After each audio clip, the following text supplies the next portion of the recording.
Welcome back, pet parent. I have such an interesting guest for you today. Her name is Toni Shelaske, and not only is she a podcast host, which is so fun, she has been an entrepreneur for so long, a holistic pet wellness expert.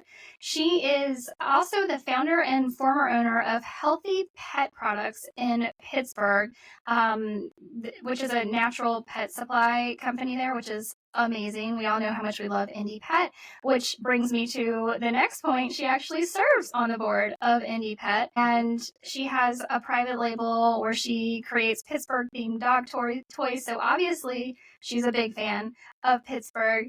Thank you so much for being here, Toni. Your passion for helping pet parents and pets is incredible, and I'm just really excited to have you on the Pet Parenting Reset. Thank you. I'm thrilled to be here, and I'm thrilled that we've made this connection and can help them together.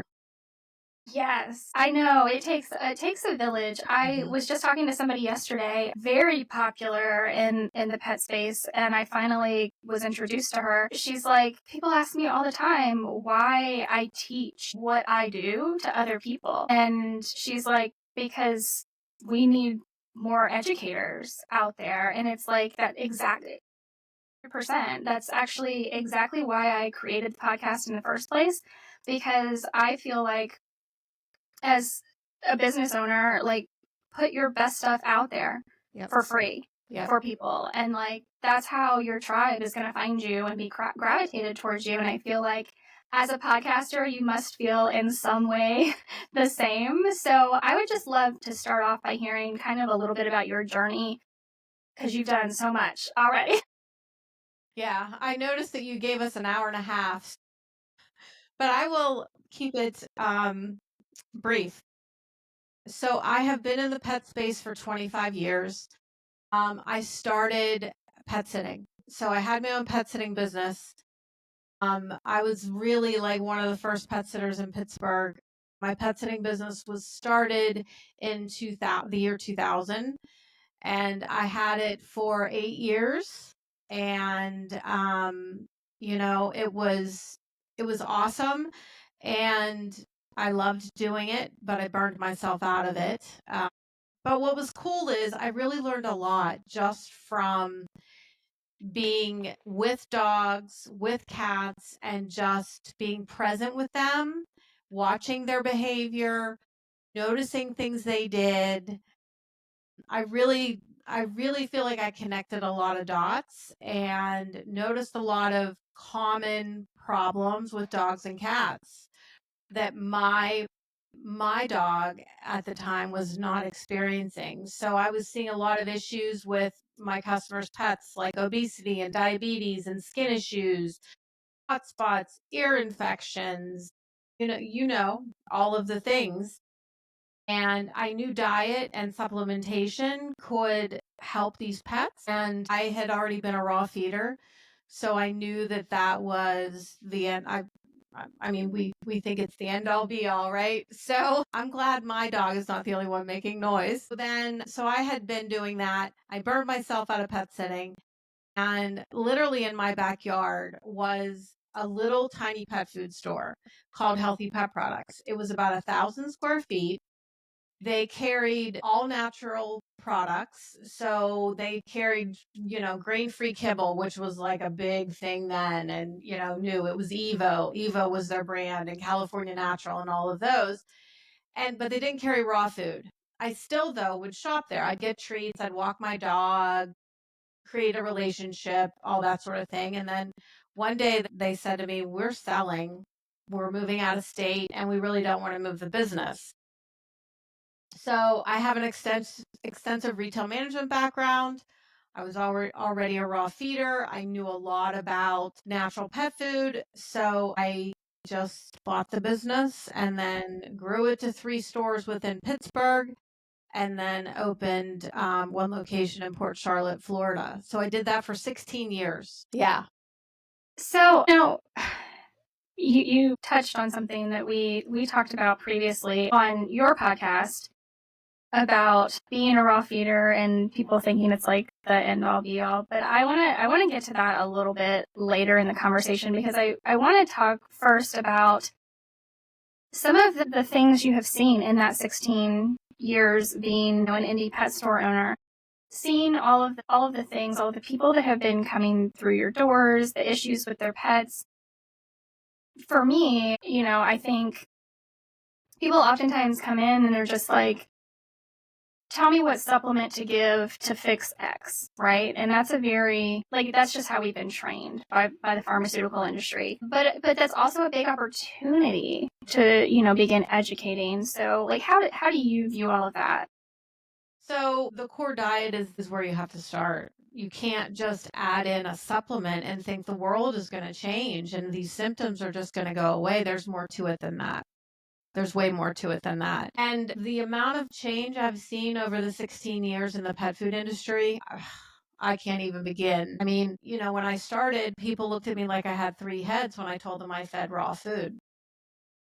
So, and then I grew the raw food market in Pittsburgh and went from single door freezer to double door freezer to multiple double doors to every one of my stores had walk-in freezers. So tons of raw food moving through the door, and now gently cooked is all the rage, and freeze dried came onto the market, and it's great we have all these new categories that are options. It amazes me that freeze dried continues to be the fastest growing category, even though I tell people over and over and over again, you realize this is the most expensive way to feed your pet.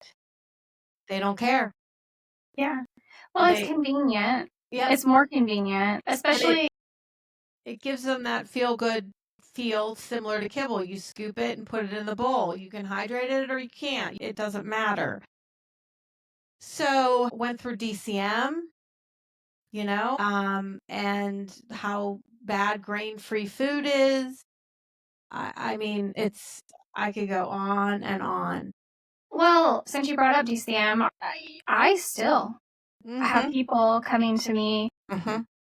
telling me their vet said you need to feed a grain inclusive diet. Like this has persisted for so long. And I think one of the reasons, not obviously the fear mongering initially when it all happened was strong, but the FDA updating that they couldn't find anything one way or the other was like hush hush. They just like updated Mhm. the page and didn't tell anybody Mhm. about it. So there's no, it just, it boggles my mind. I assume you're still seeing this too. Same. And I recently just had a trainer friend reach out to me. She had a new client with a giant breed dog, and the vet was telling her she has to feed grain inclusive food to protect the heart and I can't remember if it was a male or female, but basically spay or neuter the dog by 6 months old. And the trainer reached out to me because she knows better, especially with a Good. giant breed dog. And she said, do you have some white cheese? Do you have some data that I can provide to her? And I did. And then I literally said to her, I mean, vets are not recommending these early spay and neuters anymore for the most part, right? And I said, if her vet is, that vet is not keeping up with new research that's being done. Absolutely. I mean, it, again, like you said, especially for a large breed dog, because there is so much of it. And it is a hard topic to talk It about, is. honestly. And I have covered it multiple times on this podcast because we don't, in my opinion, we don't have an overpopulation issue. We have a human irresponsibility issue. It's just not being addressed properly. It's not being looked at. It's like, no, I'm not going to say what I was going to say, but we're looking at the symptom and saying that that's the problem. That's what we have to address. Just like with everything else, instead of looking at like what is causing it, which is us, which is humans being so incredibly irresponsible, in my opinion. I'll just throw that out there. That's not the issue. And the idea that we can remove any organ from the body and say you're totally fine, especially at such a young age, and that there are no negative repercussions from it is just Absurd. burying your head in the sand. Right. I mean, and it doesn't even, I mean, to me, it's common sense. It's like for a female, it's like giving an infant a full hysterectomy. Yeah. Absolutely. And It's when I like, why say would, that to people, then they're like, and I'm like, and you say hormones do good things. We need hormones. yeah. Yes. Oh my gosh. It's tough because I know, I actually just very recently posted something else on social media about this. And I mean, people just came after me with like, well, my dog got pyometra and this is the worst thing that could ever happen. And I'm like, first of all, that's not the worst thing that could ever happen to a dog. It is bad. Like, obviously, we don't want that happening, but Uh-huh. it's Uh-huh. very, my understanding, I have not had a dog with it, but I mean, just listening to like somebody like a Dr. Judy Morgan, she's like, if we catch this early, this is very easily treatable. Same. Yeah. Yeah. I have a And friend that it actually happened to because they didn't want to spay her dog and she did end up with pyometra but they caught it early and everything. She's totally fine. She's so healthy. it's amazing. So, and a giant breed dog. Yeah. So another reason why they wanted to keep everything intact and just let nature take its course. So, yeah, the amount of cases and I really think it's just scare tactics and, just following the same thing we've always been doing because that's the easy way to go. And we all, as a village of our own, have to just keep making those connections and having these conversations, even if we get shit about it. Yeah, oh, for sure. I love that you not only grew your freezer space in the store, but that you also grew it to, including Florida, 4 stores. Is that correct? So, I mean, you really, when you have, you can't do that if people aren't buying the product. Oh my gosh, yeah. And people aren't buying the product unless you're educating them to buy that product because the marketing in a mainstream is serious. Mhm. Like I, I don't know about you, but before I got into this space, I was that pet parent that I went to the vet for everything. I trusted my vet wholeheartedly. I did everything my veterinarian told me to do for all of my animals, which led me to I was buying multiple different kinds of prescription food that was being sold at the veterinarian's office. They were getting annual vaccines, they were getting quarterly dewormers, they were getting everything my vet said to do, and they were the sickest they've ever been in their lives during that very young period of their lives when they should have been thriving the most. They're way healthier today. So the marketing of one or the indoctrination of blindly trusting authority, number one, and then the marketing on the products that are out there. I'm just like one of the things I'm curious about is how you kind of overcome the whole one, everybody buys everything online, and two, Yeah. there's such a Yeah. shiny object syndrome Yeah. with especially supplements, but Yes. still with foods to kind of help people understand that like really you are doing your job by researching, by Mhm. finding the best products that are out there, and that like coming into your indie pet store really is in your best interest. So every indie pet store across the nation, I mean, I would say nearly 100% of them carry smaller brands, are more educated on natural products. They are a resource. We all shop online. We're always going to shop online, but use them as a resource, support their business. They're your neighbor. They are spending tax dollars in your community to keep your schools open and your kids at sports and your kids in the musicals and the band and all of those things. It's so important. And yes, we need the internet. Yes, we're going to shop online, but we also need relationships again. COVID divided us. I think we've really made some ground getting back to having relationships with people, but I think we still have quite a ways to go because I mean, the amount of people I've counseled and developed relationships with over 16 years I can't even begin to count. And these are relationships like these pet store owners and the people that work there, they love your animals and they get connected to them no different than a pet sitter does. They're vested in their health. You take your dog or your cat into the store with you and they make a big fuss over them, and it's just a win-win for everyone. I mean, sometimes I feel like I'm old school, but I just don't want to I just don't I want to hold on to that human connection, even though, I mean, I hate some people. I mean, I don't hate, you know what I mean? Like, Yeah, I it's mean, hard it's hard. sometimes. It's hard sometimes, but it's important to work through like adverse situations too. Mm-hmm. Yeah. Oh my gosh. And I think that it's so funny. Like, that's who was I talking to the other day? I don't even remember, but that came up with there's this whole like generation of children who have been coddled, that anytime adversity entered their life, their parents handled it, shielded them from it, protected them from it. And I mean, as a parent, I can imagine that you do want to protect your children to some degree, but also that they need adversity to build character and to learn life lessons and to be able to like actually go out into the world and be a productive member of society. And that's a whole tangent. I just Well, went, I'm Gen X, so you can't get me started on that. well, I will go on and on and on. I am as successful as I am because I had amazing parents that pushed me to be independent and pushed me to think for myself.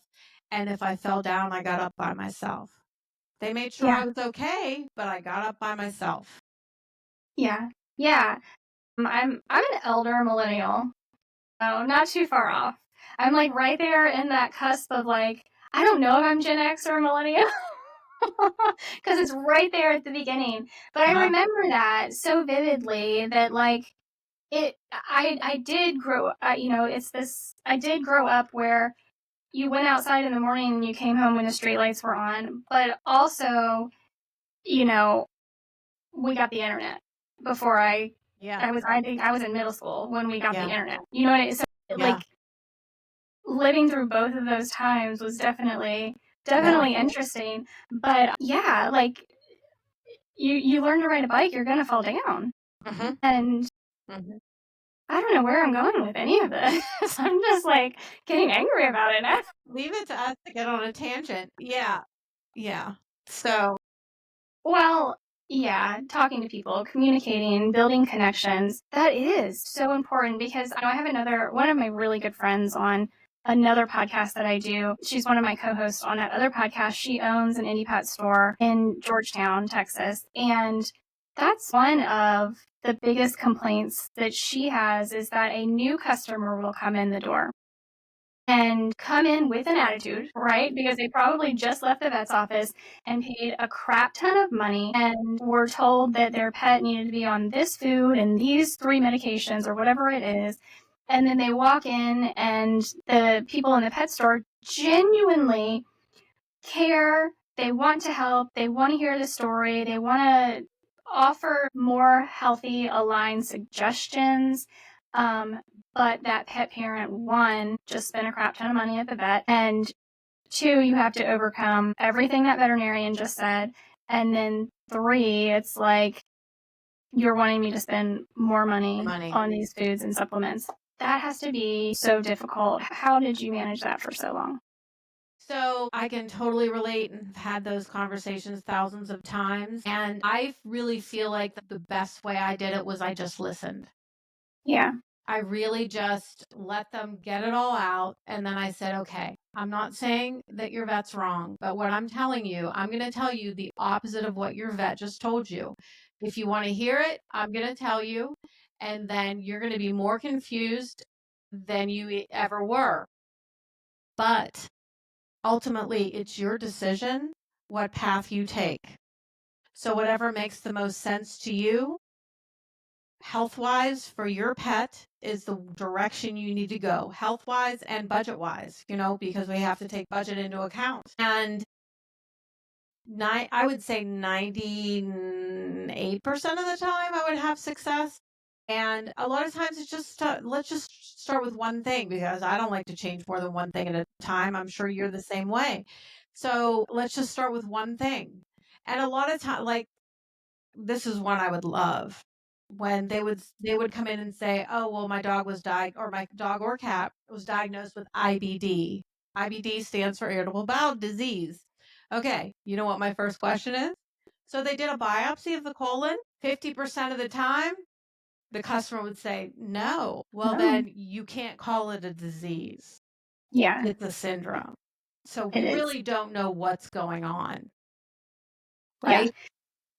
Yeah, it's that cluster of symptoms that are, it's so easy for a veterinarian to just be like, oh, they have IBD. And I actually have dealt with that in multiple my own cats. And I can't tell you how many clients, animals, especially cats. Cats are And so hard with that. it's almost guaranteed, in my opinion, that if it isn't, by the time the veterinarian is quote unquote diagnosing IBD, if it's not already lymphoma, it's, yeah, intestinal lymphoma. It's especially with cats Yeah, specifically. Like yeah, that's where it's going. I yeah. can't tell you how many. I mean, even my own cats, because they were raised very conventionally for the first half of their lives. I've I've lost to what a veterinarian called IBD. So then did you end up knowing the reason they passed? Yeah, You had a yeah, my first one was the first time it happened. The first cat that it happened with was before I was in this space at all. I Mhm. was in the pet space, but not in the, like, what I call the healthy pet space. I hadn't found functional medicine or holistic modalities or anything like that. And so he was on all of the Yeah, everything that the vet wanted yeah, him on. yeah. And it they never diagnosed it as lymphoma, but yeah, he wound up in the hospital and went septic, and it was Ugh.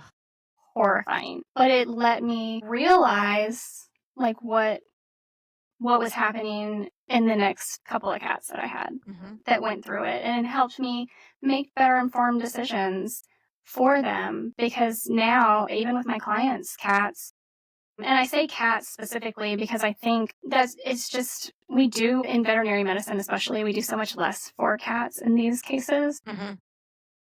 And so there's a whole lot of question around it. I just assume lymphoma from the very beginning, That's because interesting. a conventional veterinarian is going to treat them the exact same way, even if they know it's lymphoma. Their treatment plan is exactly the same. Yeah. So, do you wanna know something scary about my pets? They all died of cancer. Oh, I'm so sorry. Yep. Yep. Now my first dog, I don't know what she died. She lived till she was 18.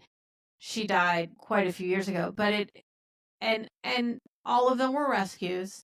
Some of Mhm. them, like a couple of them, when I was with a boyfriend, he had two labs that came. So part of their life, yes, was conventional, but all of them switched to raw food. None of, I don't use any chemical flea and tick. I don't do heart guard. I don't Yeah, do any vaccines, and they still are dying of cancer. it's amazing. It really is. I mean, I it's mind-boggling to me. And I get Yeah. when when when you do what we do and then we're still seeing it happen, there's really some shit going on that needs to change in this world. Oh my gosh, there is. And I mean, there are two things come to mind. One is that there is just so much that we can't control in our environment. There are so many toxins. Glyphosate at this point is ubiquitous. I mean, we could get into so many things. People would think I'm an absolute lunatic. I'm not, I swear, but I certainly don't trust our government. And so there are so many things that we can't control. But one thing that I talked to BC Henshin about, this was a little over a year ago, because we were talking about that whole Purina thing that was a thing that the FDA never really followed up on, but I believe in my heart was a real thing. And we were talking about the fact that there are some things that you, as much as you do, you're just not going to be able to overcome genetically, because we are so many generations in to our dogs eating crap food, being, injected with who knows what, Mhm. constantly throughout their lives, all of the chemicals, all of the pesticides, all of the everything that has gotten worse and worse and worse from generation to generation to generation, that they're born not being able to handle what a dog 100 years ago could handle. 100% true. And I truly, like, People that's not a very, customers ask me, why is this happening? My yeah, childhood dog, exactly. this didn't happen. We didn't see any of this. And I say exactly what you just said, Jess. It is just a combination of all of the shit in our food system, in our air, in our water, everything that is out of our control. We just have to fight harder for what we can control. Absolutely. And that brings me back to, at the beginning, you were talking about kind of, I feed raw food. Everything's great now. Because we did talk about this a little bit on, I think it was on your episode or on your podcast. It was either that or after we stopped recording. I don't remember which. But 10 years ago, 15 years ago, you could switch a dog or a cat to a species appropriate diet, especially, a raw food diet, whether it's barf or prey model, or even if you're doing an 80-10-10, which that's a whole other thing, and very, very probably see all of their symptoms go away and everything's wonderful and everything's great. And that's just not the case anymore. And I think some people are running with that and saying, see, raw food diets don't work. But it's a much deeper issue. It is. I think. What do you think? It's a much deeper issue. And when I have customers come back to the store and say, well, I switched to raw food, I'm doing goat's milk, I'm doing everything you told me to, and my dog just broke out in horrible hives, and I'm still seeing this happen, and I'm like, it was hard. It's hard at first to not think, are you really doing everything I told you to do? Right. You know what I mean? And then, what's going on in the household? Is there stress? And that's an even harder topic It is. to get into, because then we're like asking people to really open up, but ultimately it's not changing things as quickly as it used to. It's really not. And that terrifies me.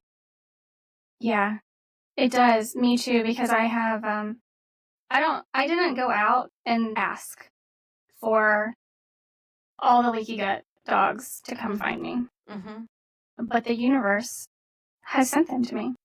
And not only that, but I would say half of my current cases that I'm working with are not just leaky gut, but SIBO. And I'm just like, this is amazing. This is, how do we get, like, I understand logically how we get here, but like, we are letting these symptoms go on for so long. Our veterinarians are suppressing the immune system without addressing the underlying issues, and it just gets worse and worse and worse. And it is so frustrating to me.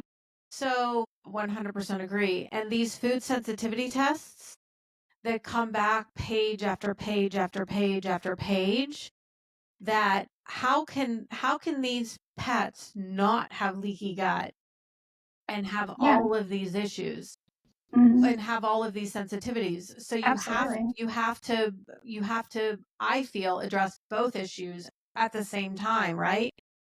Absolutely. Yes. Yeah, and it is hard. It's hard. It's hard that veterinarians push back so much on sensitivity testing. It's not perfect. It's not. And I'm not going to tell anybody that it is, Mm-hmm. but it gives us a place to start. For sure. And we do have to address, we do have to remove everything that we possibly can that's causing inflammation in the body. I mean, we just have to. And so, how else do we do it? I mean, we can sit here for 6 months or more and just individually test food after food after food.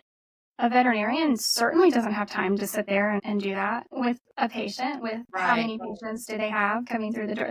It's not going to happen, but that's what needs to be done, I think. Do you have a preferred sensitivity test that you like? You don't have to tell me now if you don't want to. I have one that I have.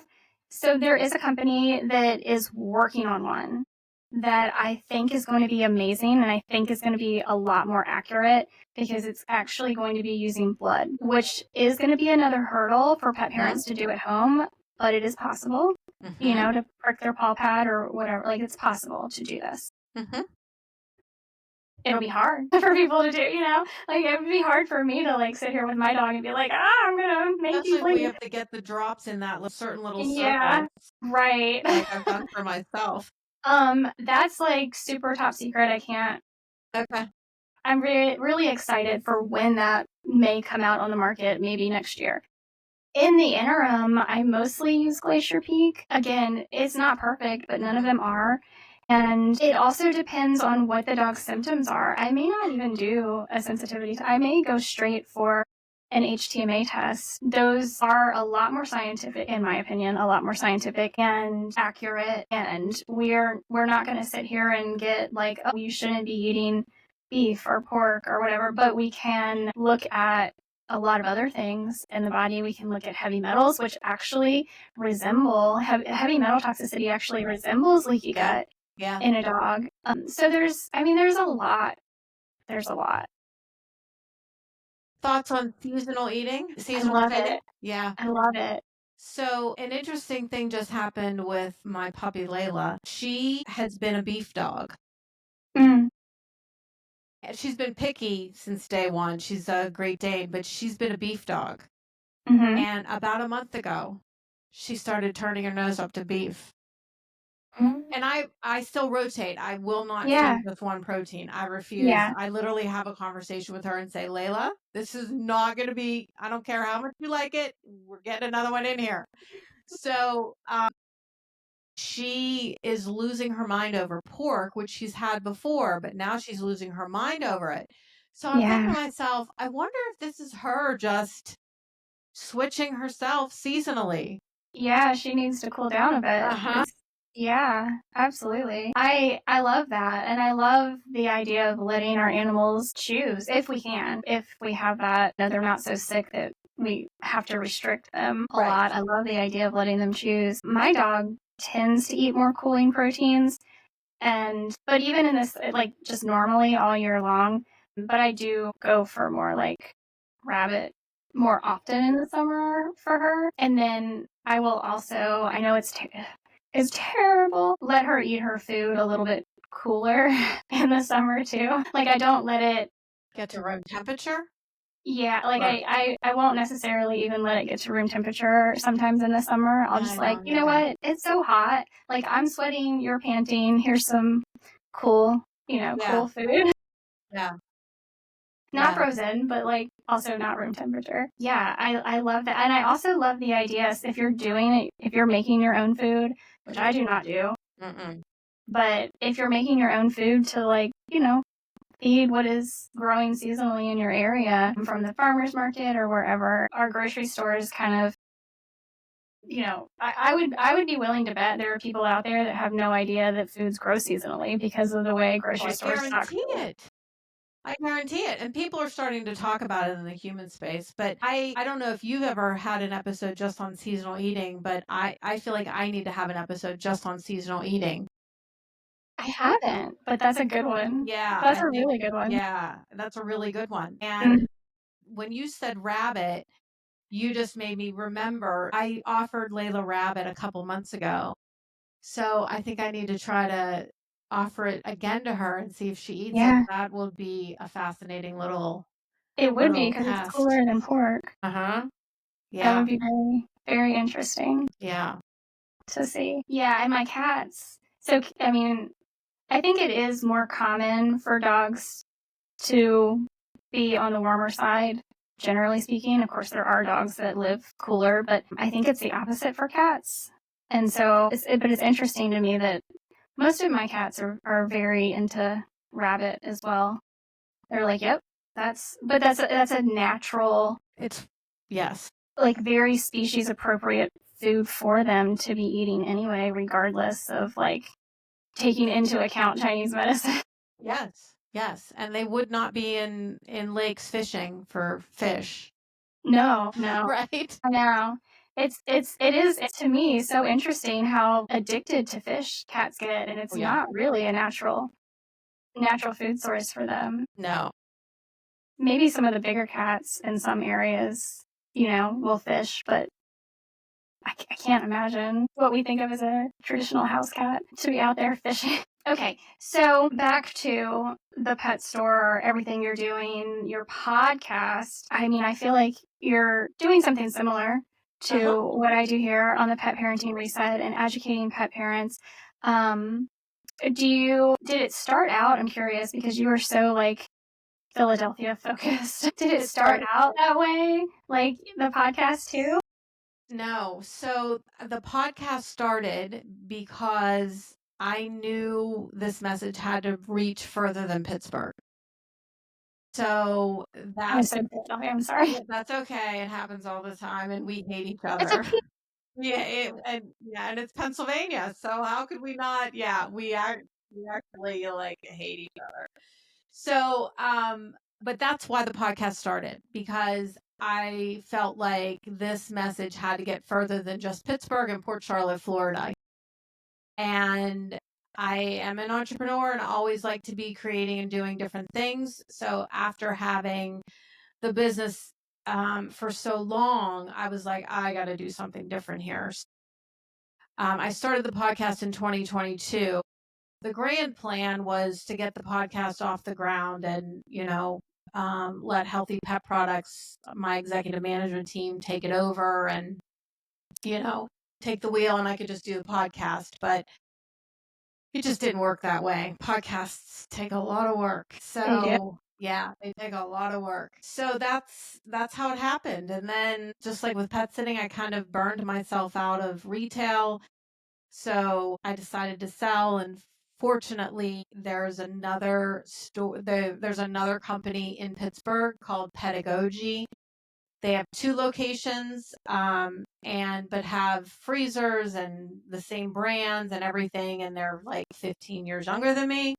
So I went to them. There's 5 owners. I was a single owner, and said, "Hey guys, I'm thinking it's time for me to move on. Do you have any interest in buying?"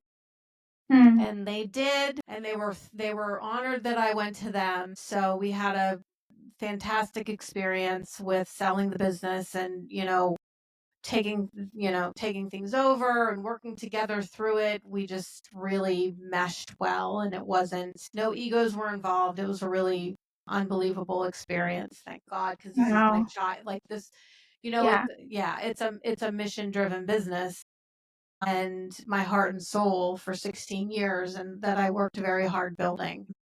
But it's in good hands, and now I have more time for the podcast and a lot of other things. And being on the Indie Pet board is very fulfilling, because I am a huge believer and supporter in those independent pet stores. So when I go on vacation, the first thing I do is figure out what stores I'm going to go visit.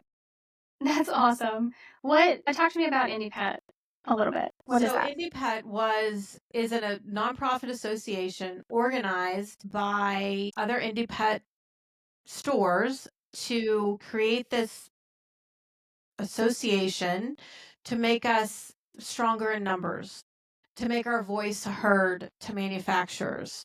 And also, we are working on providing tools for them. So, like Open Catalog, which is a one stop shop for them to download SKUs and pictures of products and keep up to date on pricing. And because a lot of times, as an indie pet, a manufacturer will raise prices and we don't even know it.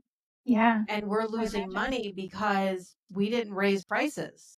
So there's Mm-hmm. a big disconnect between manufacturers and the amount of indie pet stores in the country.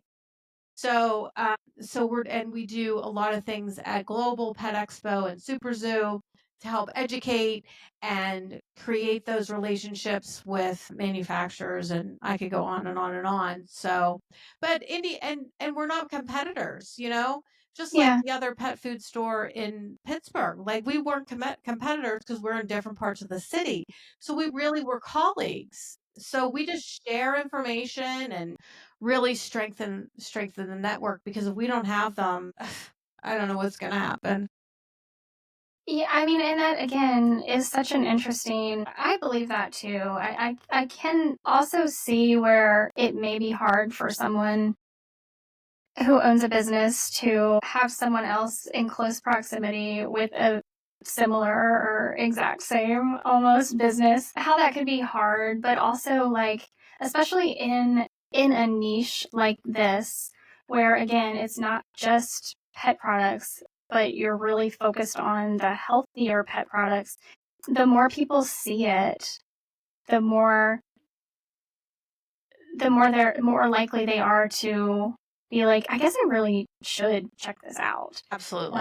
Regardless of what store they go into. And that actually reminds me, earlier I was thinking, it online, when you're marketing something online, there's so many touch points. Like, and the statistics vary depending on the study, whoever study you're reading, but like how many times you have to like hit somebody's feed before they engage, before they start saying yes to whatever it is you have to offer. And I would imagine in a brick and mortar location, those, like, I wonder how many times they have to hear about you before they walk in the door.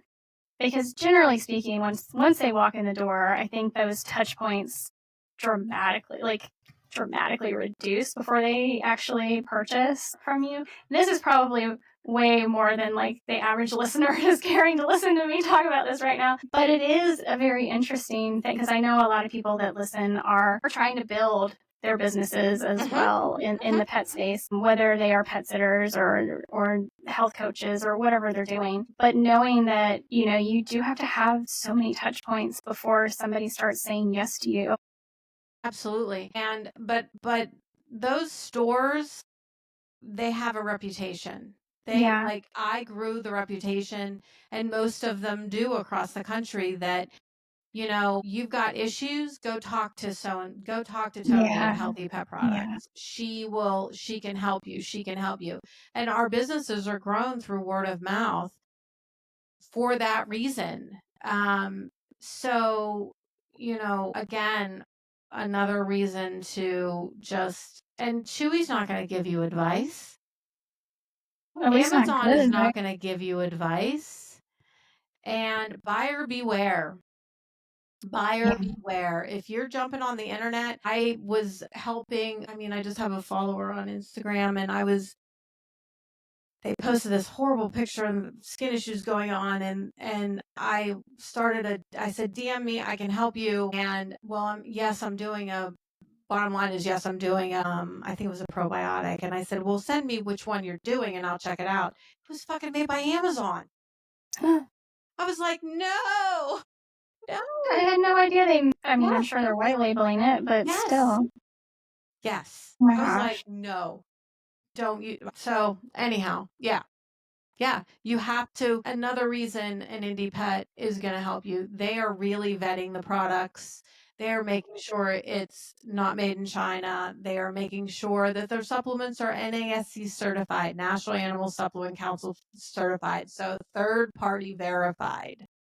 I mean, there's so many things to it that it puts a customer, I feel, at a comfort level walking into an indie pet, that you really, for the most part, don't have to look at a label. Yeah, I mean, Unless there's allergies or whatever. yeah, I still want people to look at labels. But yeah, I mean, I think that's how people educate themselves. But yes, I completely agree with you. I think walking into a big box pet store versus walking into an indie pet store, I am absolutely much more likely to be like, walk into an indie pet store, tell somebody, walk into an indie pet store and you're like, shop to your heart's content. But if I send somebody to, I would never send somebody to a big box, but I just personally would be like, I don't trust anything that's in there. No, no. Even if they had one or two products that I'd be like, that's actually a good one. Like, I feel like if I sent somebody there for it, they would get distracted by all these other things and start buying things that, like, no, that's not going to help your pet at all. Uh-huh. And yes, I want people to read labels too, and to do some research and, understand the philosophy here. But there are so many people that don't do that. And I will say to them, do you want me to tell you everything about every one of these brands? I will. How long do you have? I am happy to provide you with all of the information. And then you can walk out and think about it and come back tomorrow. And sometimes people want to know it all, and sometimes I would hear, just tell me what to get. Just tell me what to do and I'll do it. Yeah. So, Yeah. I mean, I appreciate that too, because certainly, a lot of us just only have so much bandwidth. Well, we all only have so much bandwidth, but it's a matter of like where you can focus your time and energy.